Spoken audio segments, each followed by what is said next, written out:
ನಾನು ಲಾಸ್ಟ್ ವಿಡಿಯೋದಲ್ಲಿ ಹೇಳ್ದಂಗೆ BSNL ಮತ್ತು ಟಾಟಾ ಗ್ರೂಪ್ನ ಕೊಲಾಬ್ರೇಷನ್ 15,000 crores ಡೀಲ್ ಆಗಿದೆ.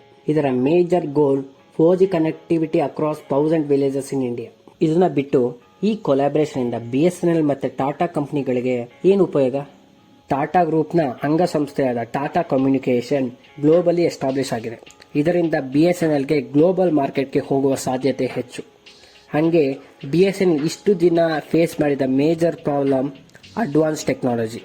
ಈ ಕೊಲಾಬ್ರೇಷನ್ ಇಂದ 5G ಟೆಕ್ನಾಲಜಿ ಮೇಲೆ ಕಾನ್ಸಂಟ್ರೇಟ್ ಮಾಡುವ ಸಾಧ್ಯತೆ ಹೆಚ್ಚು.